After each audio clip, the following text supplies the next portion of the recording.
जिन्ना, जो मुसलमानों के लिए एक अलग राष्ट्र बनाना चाहते थे। अपने पैम्फलेट्स में डॉक्टर वीर सिंह भट्टी ने खालिस्तान शब्द का प्रयोग करते हुए सिखों के लिए एक अलग देश की मांग करना भी शुरू कर दी। 1982 में अकाली दल और जनरल सिंह भिंडरावाले ने मिलकर के धर्म युद्ध मोर्चा मुगल राज ਤੇ ਅੰਗਰੇਜ਼ਾਂ ਦੇ ਰਾਜ ਦੇ ਸਾਰੇ ਪਾਪ ਨੂੰ ਇਸ ਰਾਜ ਵਾਲਿਆਂ ਨੇ ਮਾਤ ਪਾ ਦਿੱਤਾ ਜੋ ਸ੍ਰੀ ਹਰਮੰਦਰ ਸਾਹਿਬ ਤੇ ਹਮਲਾ ਕੀਤਾ। ਮੇਰੇ ਵੱਲੋਂ ਸਿੱਖਾਂ ਨੂੰ ਪੁਰਜੋਰ ਅਪੀਲ ਹੈ ਇਹਦਾ ਮੂੰਹ ਤੋੜਨਾ ਜਵਾਬ ਦੇਣ। Jarnai Singh Bhindranwale claimed the government was set on genocide.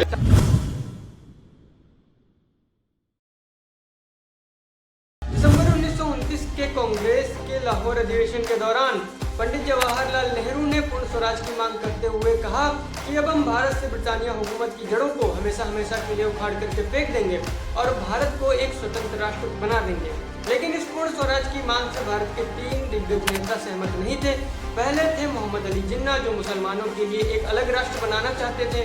वहीं दूसरे थे डॉक्टर भीमराव अंबेडकर, जो स्वतंत्र भारत में दलितों के क्या अधिकार होंगे इस बात को लेकर के काफी ज्यादा चिंतित थे।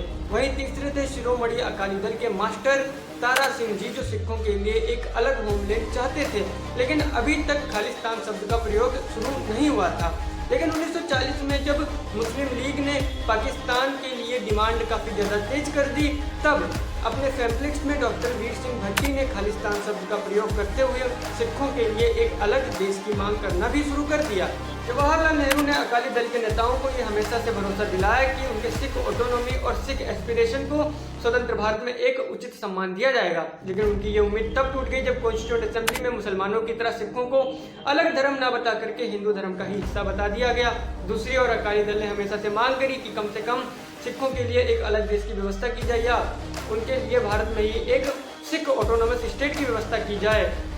ये सिख ऑटोनॉमस स्टेट वही माना जाता था जहां पर कभी सिख एम्पायर हुआ करता था, जिसे कभी राजा रणजीत सिंह रूल किया करते थे और उनकी मृत्यु के बाद कॉलोनियल पावर ने उस सिख एम्पायर को हड़प लिया था। वहीं दूसरी ओर सिख इतिहासकार हरजोत सिंह ओबरॉय लिखते हैं कि यह सच है कि सिखों और पंजाब के बीच में 18वीं सेंचुरी से ही एक लिंक बन गई थी, लेकिन ये बिल्कुल सही नहीं है कि पंजाब सिखों के लिए कभी एक डिफाइनिंग फैक्टर रहा हो, क्योंकि अगर हम बिहार के तख्त श्री पटना साहिब को देखें और महाराष्ट्र के हजूर साहिब को देखें तो वो भी पंजाब से बाहर है, और ऐसे में ये कहना कि पंजाब सिखों का एक डिफाइनिंग फैक्टर है, ये सही नहीं है। हाँ, सिखों के कुछ नेताओं ने पॉलिटिक्स के कारण पंजाब को सिखों का एक डिफाइनिंग फैक्टर बताने पर जोर दिया है। 1973 में हुए इंडियन पार्लियामेंट के इलेक्शन में 13 सीटों में से अकाली दल सिर्फ और सिर्फ एक सीट ही जीत पाई। इस हार के बाद अकाली दल ने 12 लोगों की एक सब कमेटी बनाई, जिसकी पहली मीटिंग अमृतसर में हुई और इसकी कुल 10 मीटिंग होती है, जिसमें से एक मीटिंग 16 से 17 अक्टूबर 1973 को आनंदपुर में हुआ। अब इस आनंदपुर की हुई मीटिंग में अकाली दल ने एक रिजोल्यूशन को एक्सेप्ट किया, जिसका नाम था आनंदपुर साहिब रिजोल्यूशन।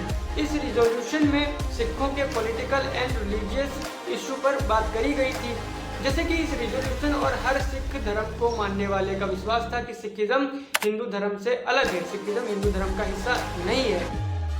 लेकिन अभी तक इस रिजोल्यूशन पर किसी का ध्यान नहीं गया था। रिजोल्यूशन को इम्प्लीमेंट किया जा सके, अब हजारों लोगों ने इस धर्म युद्ध मोर्चा को ज्वाइन किया। अभी तक कई सारे लोग इस रिजोल्यूशन को सेंटर में रख करके खालिस्तान की मांग करते थे। यहाँ तक कि आज भी हजारों लोग इस रिजोल्यूशन को सपोर्ट इसलिए करते हैं क्योंकि उनका मानना है कि इस रिजोल्यूशन में खालिस्तान की मांग करी गई थी। अकाली दल के प्रेसिडेंट हरचंद सिंह लुंगेवाले ने यह डिक्लेयर किया था कि इस रिजोल्यूशन में खालिस्तान की मांग कभी भी नहीं करी गई। उन्होंने ये भी कहा था कि हम चाहते हैं कि हमारे धार्मिक मामलों में कोई टांग ना अड़ाए, सिख भी दूसरे भारतीयों की तरह भारत के ही सिटीजन हैं।